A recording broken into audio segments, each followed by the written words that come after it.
A lifetime in the heart of the Lone Star State. They came to Houston to party and enjoy the nightlife. He was doing what guys usually do, get girls, have a good time. But the party's over when a shooting starts. There were gunshots ringing throughout the neighborhood. Harris County 911. I don't know where I'm at, but they shooting. I'm scared.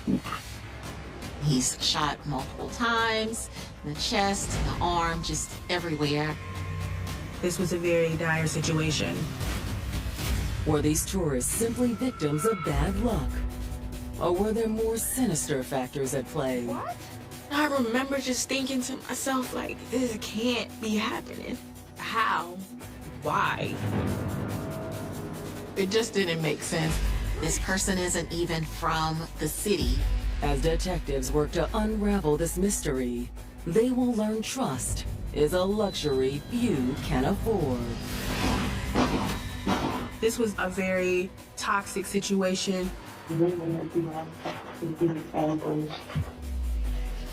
Come on. I think it's a passion-fueled, jealousy-fueled crime. I have no problem. I didn't know what they were from it. Sometimes it takes a long time to get to the truth, but that's what we did here. This was a cold, calculated murder.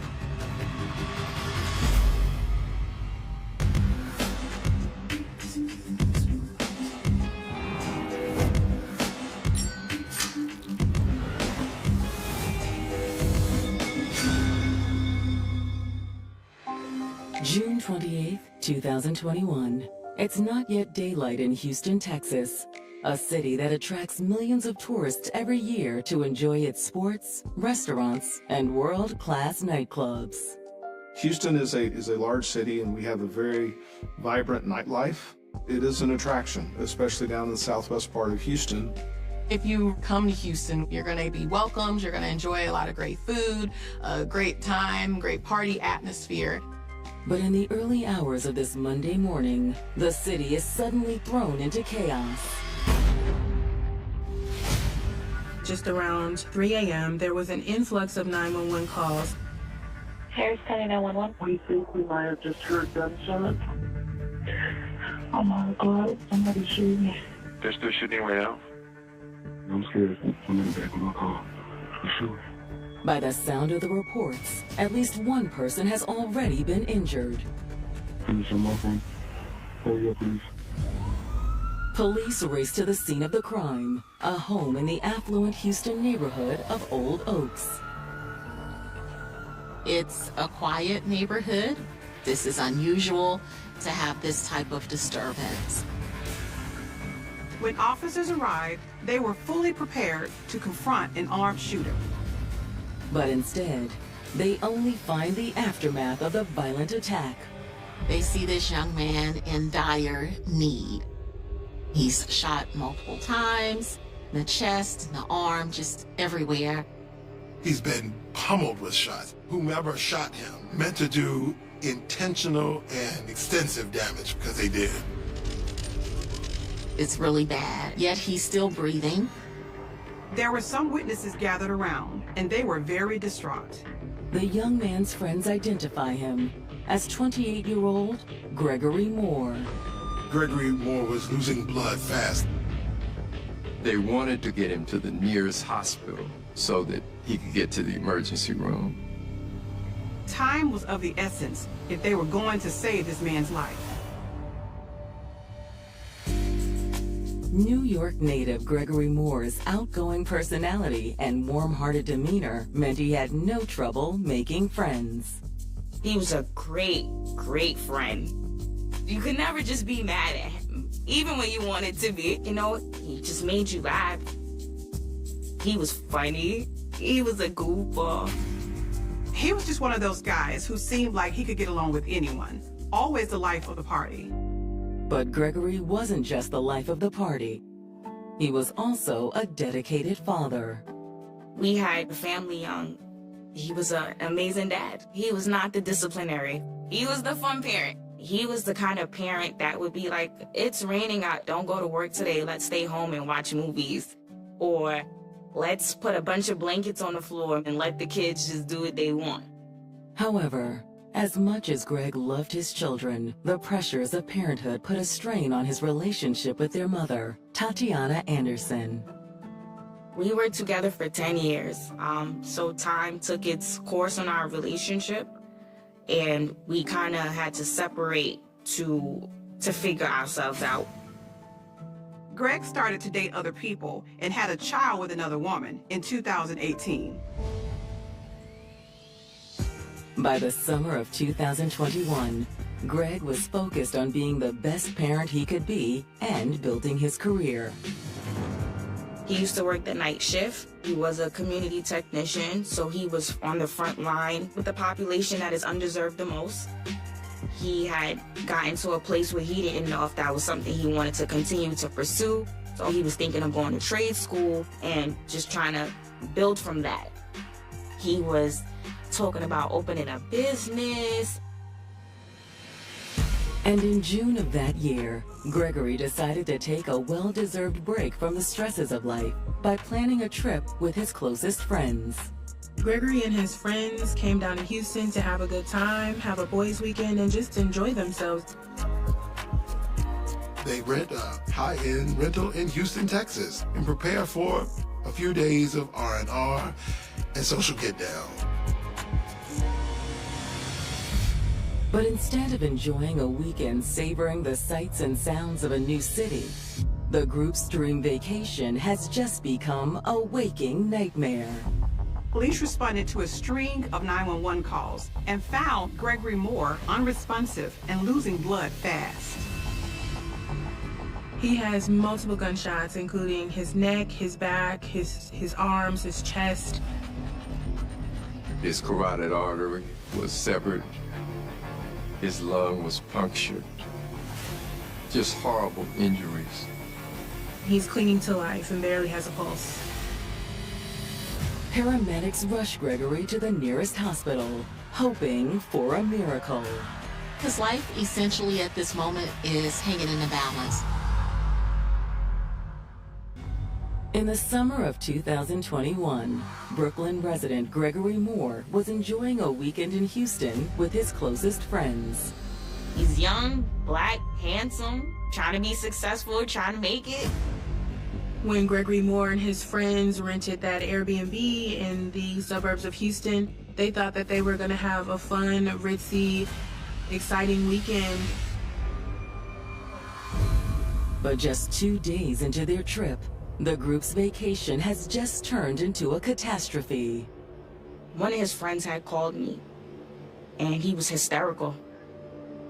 And he was like, Greg has been shot. That's it. Nothing else. I'm hundreds of miles away. I didn't know what to do. En route to the hospital, first responders discover he's been shot at least 10 times. For the whole night, I sat on the couch. And I just waited.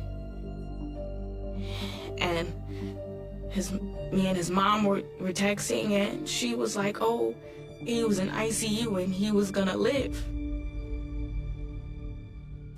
Meanwhile, as the sun comes up over Houston, homicide detectives arrive on the scene of the shooting to begin their investigation.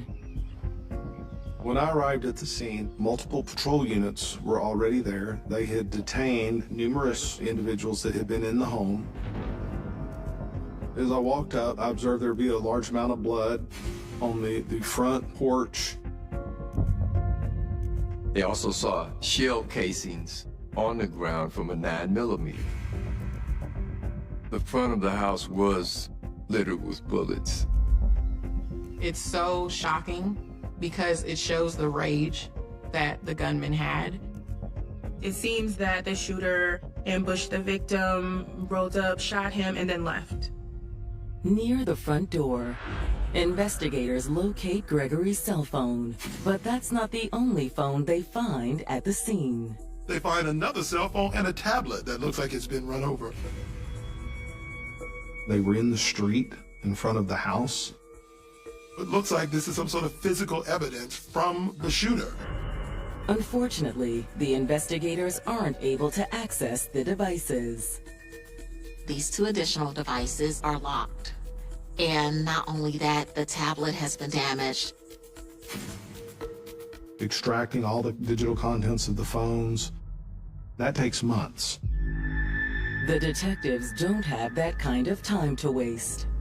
If you have an armed shooter on the loose, you need answers now. Why would someone want to hurt Gregory? These people had just traveled here. They were tourists. Gregory Moore is not from Houston, Texas. He's from New York, and so this doesn't make any sense. That's when detectives are approached by a neighbor. Hey, detectives. I have something I think you'll want to see. The neighbor had a doorbell camera that picked up some useful footage. He's able to share the video with them. It's not the greatest quality of video, but detectives can see the shooter's vehicle arrive around 3 a.m., and it's a dark-colored sedan. Seconds later, a barrage of gunshots ring out.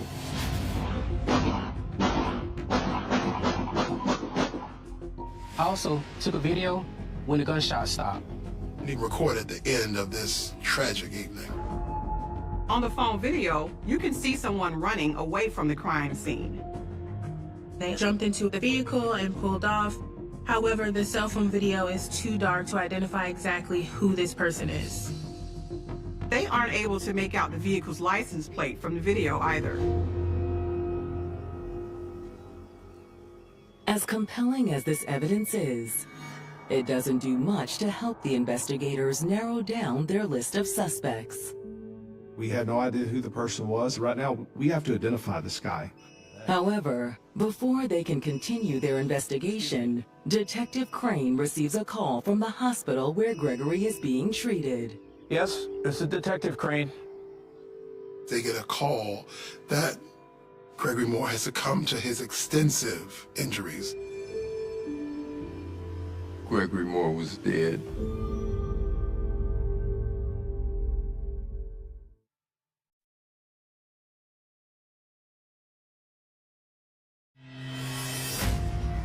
Houston detectives investigating the shooting of 28-year-old tourist Gregory Moore have just learned that he succumbed to his injuries. He was pronounced deceased there at the hospital. It's a tragedy. It's the worst part of my job. When the news spreads to Gregory's loved ones back in Brooklyn, they're devastated and confused. And I remember just thinking to myself, like, this can't be happening. Not Greg. How? Why? I think in that moment, the air just left my body. My daughter had just graduated pre-K. And my son was going to kindergarten the following September.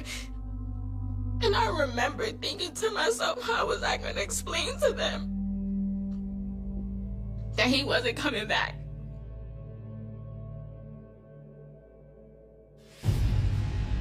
Gregory had flown down to Houston with 3 friends, Raymond Gibbs, Clayton Barnes, and Troy Walsh. And the investigators' next move was to speak to them to see what they knew. Gregory's friends are distraught when the detectives break the news to them. Is there anything you can think of that would help us in identifying? The friends explain they'd only been in Houston for a couple of days. We got out Saturday around 3 o'clock. They went out Saturday night to have a good time. Did y'all have any issues with anyone Saturday night? No, we had no issues with anyone. In fact, Gregory's friends say he'd hit it off with someone at the bar that night. We learned that the victim had met a female at a club the previous night, on Saturday night, the same night they arrived. My friend met these girls, and I guess we talked to them, and then I took one of the girls' number, he took one of the girls' number. The woman Greg exchanged numbers with was named Stacy. And her friend Michelle exchanged numbers with Clayton. They were doing what guys usually do. Talk to girls, get girls, have a good time for the weekend.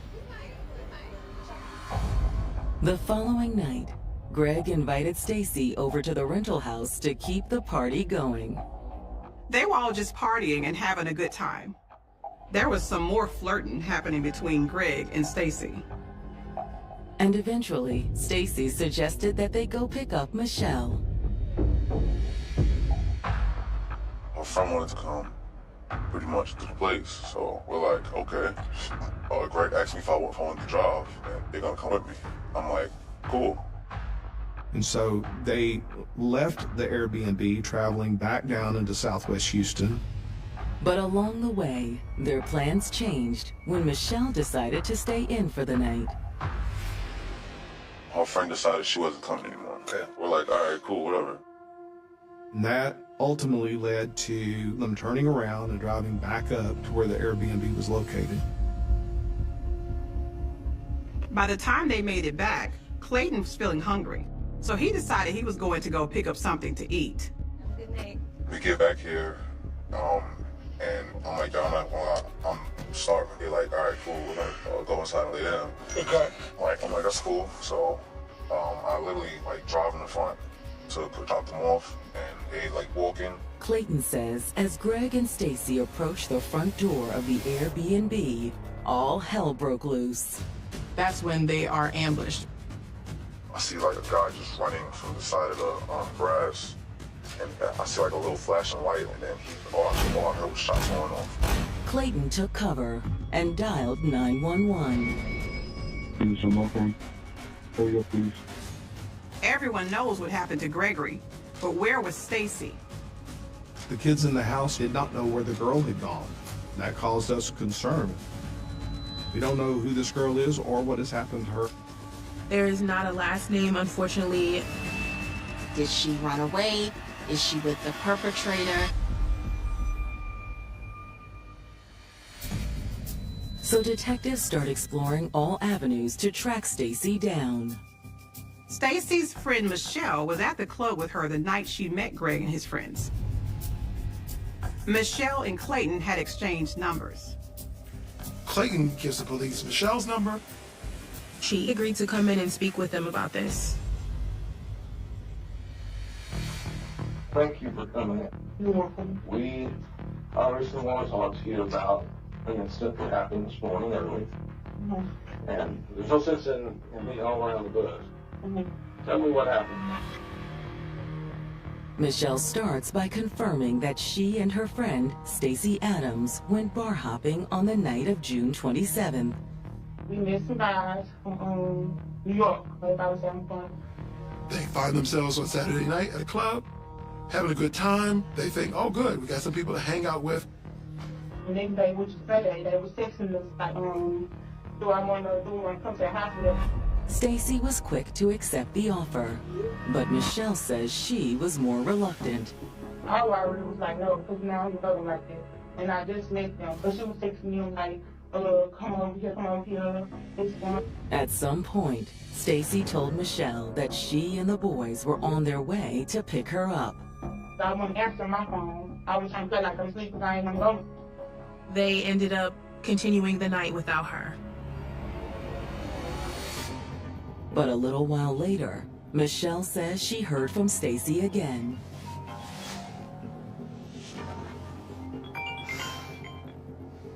Girl, I told you I'm not coming. She called her at about 2:45 in the morning, 3 o'clock in the morning, panicking. She was like, y'all can't tell on me, y'all can't tell on me. And we like, what you talking about? What's wrong? That's when Stacy dropped a bombshell. She was telling her, y'all have to alibi me out. She was like, my dude killed someone in New York. What?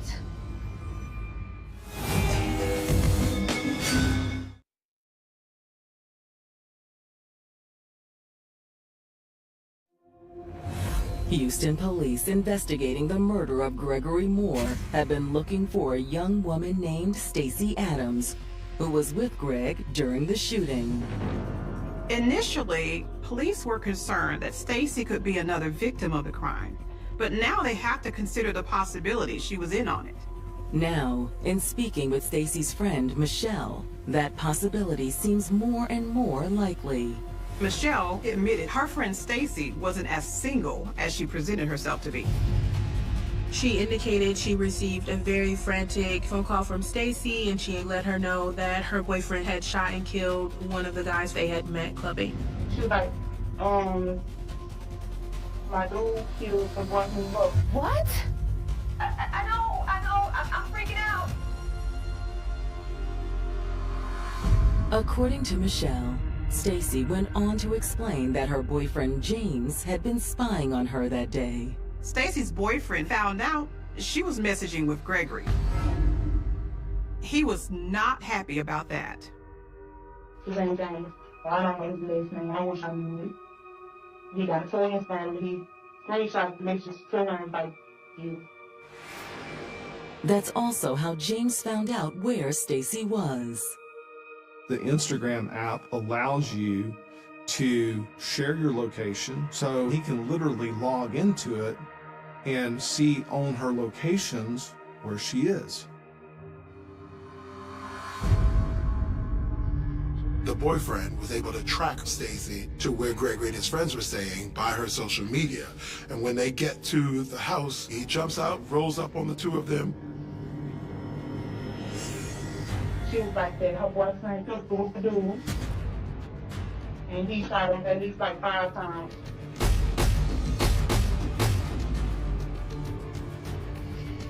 Come with me if you know what's good for you.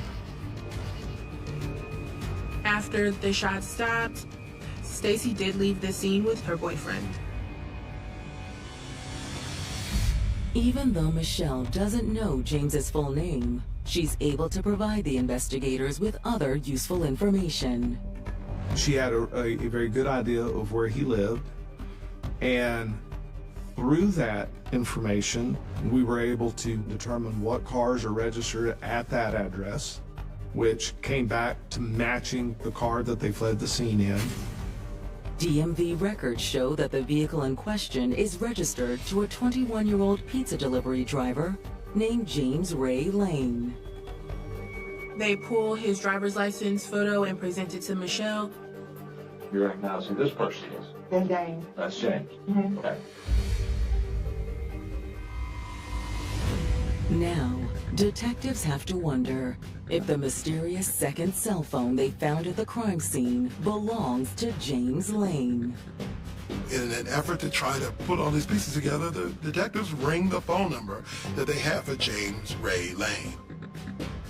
And the phone that they found at the house at the murder scene begins to ring. Bingo. With that, we were clearly able to establish that he was in fact there, and we got to a point where we were comfortable in that James Lane was in fact our suspect. And after we had a warrant for his arrest, then our tactical operations team then began the surveillance. They start by staking out James's home.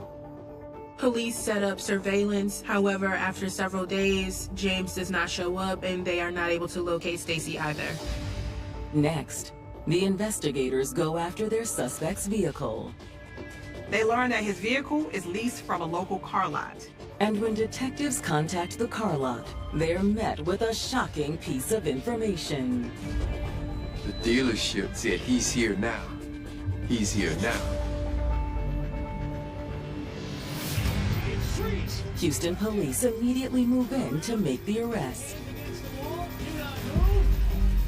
Stacy was there with him too. James was arrested. Stacy was just traveling with him, and she agreed to come to our office and talk to us about what happened. At police headquarters, the investigators placed James and Stacy into separate interview rooms for questioning. They decide that Stacy is the first person that they want to talk to. We're not going to jump on off into here. Okay? And I'm going to tell you a little bit what I do. The situation you're involved in, the truth is your best friend. Okay? I want you to think about that. is we talk about what happened last weekend. Is that a fair approach? Yeah. As Stacy begins to tell her story, it lines up with what the detectives have already heard from other witnesses. Saturday, I went out to this little bar, restaurant, and I met some guys. She and Michelle met the fellas from New York that night at a club. So would that be that exchange numbers? Stacy also confirms that she'd hung out with Gregory and his friends at their Airbnb the following night. She admitted to, in fact, being there. She admitted to how she came to know the victim and his friends. But when we got to the real meat and potatoes of the shooting, she had a little different story about it. This is what is real important. What happens? Okay? She shared with us that she had no idea who the person was. He was masked up. You do that on Yeah? Okay. What do you say?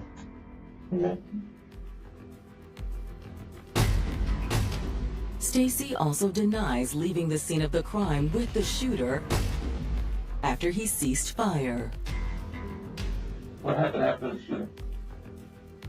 I was in shock. And we went our separate ways. What do you mean went your separate ways? I left. I went to my house. Yeah? Okay. And how did you leave? We walked. My things felt like in that area. So she just walked away and went to her grandmother's house, who lived nearby, and then called people to come get her. The detectives aren't buying it.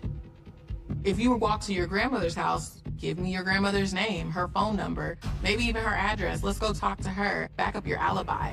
But she couldn't. Detectives also have the cell phone footage from the neighbor, which they believe shows Stacy getting in James's car and leaving with him. There's also the fact that she told Michelle a very different story than what she's telling detectives now. Her current version of events just doesn't check out. I just straight up confronted her with the fact that that's not true. That part of it is completely fabricated, and we're going to have to do better. Sometimes it takes a long time to get to the truth, but that's what we did here.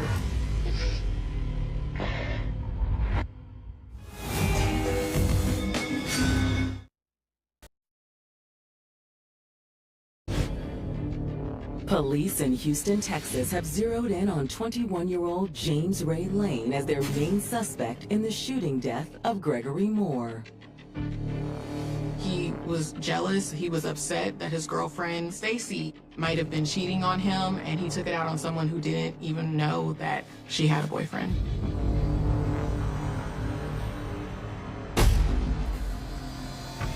But according to Stacy, James is innocent.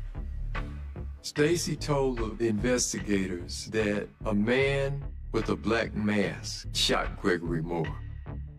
She said that she didn't know who the gunman was. The investigators believe she's lying. I share with her that if I don't believe it, a jury's not ever going to believe it either. The truth is going to be very important for you right now. I sit here today, I mean, to either make you a witness, to make this part of the crime, and to make you a suspect. So this is your opportunity to tell us the truth. I always tell them, we understand sometimes things happen that are out of your control, but we can't make it worse by lying about it. Finally, Stacy starts to break down. I can't talk to you. Nope. Not at this point. Sometimes it takes a long time to get to the truth in what we call the little ring, but we generally get there, and that's what we did here.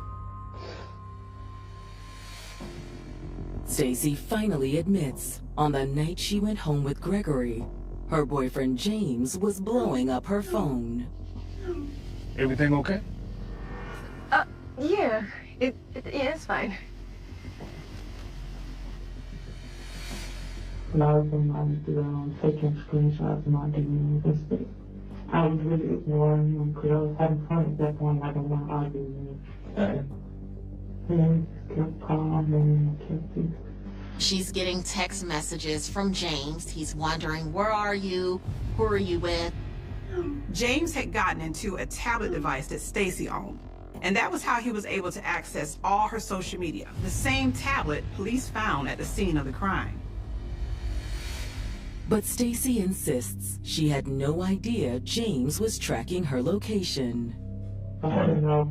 I didn't follow you. Stacy says when James ambushed them outside the Airbnb, she was just as shocked as Gregory. James was clearly upset and jealous.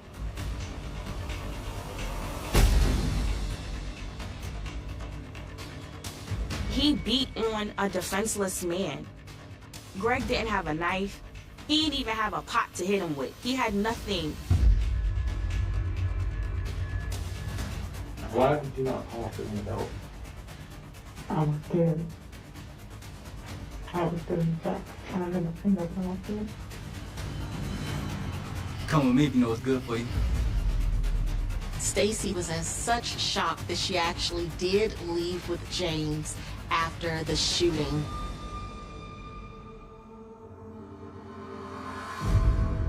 I was going to stay with him until the police got there.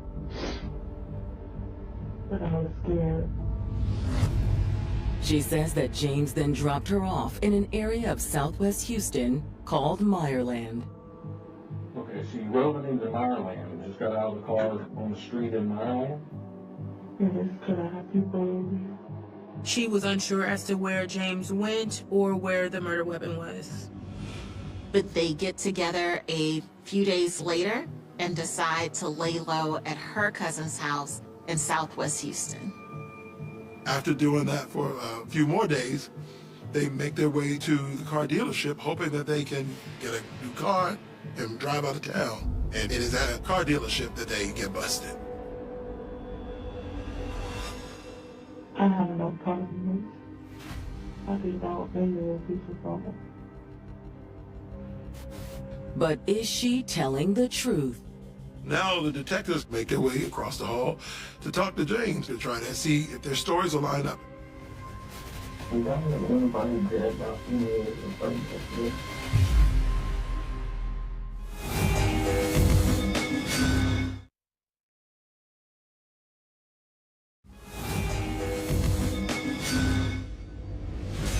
Houston detectives investigating the murder of Brooklyn native Gregory Moore have just taken a statement from 18-year-old Stacy Adams. Stacy admitted to her boyfriend James being the gunman, but insisted she had no idea of what was going to go down.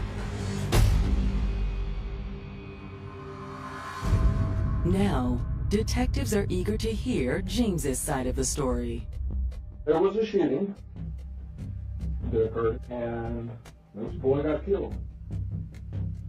And I received information, a lot of information, that tells me you may have something to do with that. I'm going to give you an opportunity to tell us what happened. Much to their surprise, he admits that he was on the scene. What made you go there that night to the house? We shouldn't have been there. Go home. That was my intention.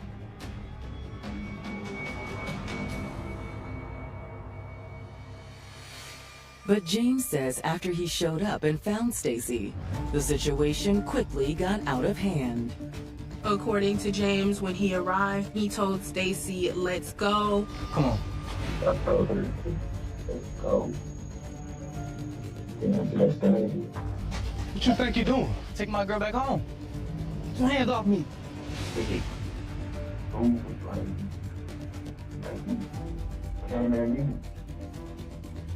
What do you mean you came at me? And he indicates Gregory attacked him. He said he did what he needed to do in order to defend himself. That's why he shot Gregory.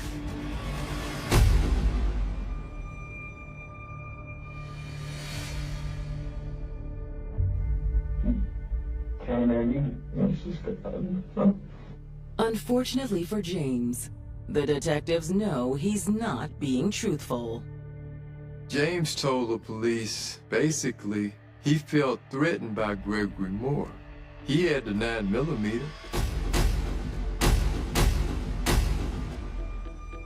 He shot Gregory Moore 10 times, killed a man. And so it's astounding that he would try to shift the blame. Well, James, let me stop you. Don't start going down a path of lying, all right? I just lay out to him, these are the facts. This is what we know, and this is your opportunity to tell us what happened.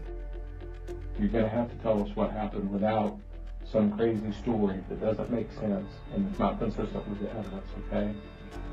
What do you want me to say? I want you to tell me the truth.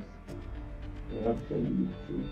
After a little bit of time, he comes around to the most self-serving truth he can get to, and he asked me and my partner, what would you do if you saw someone handling your woman that way?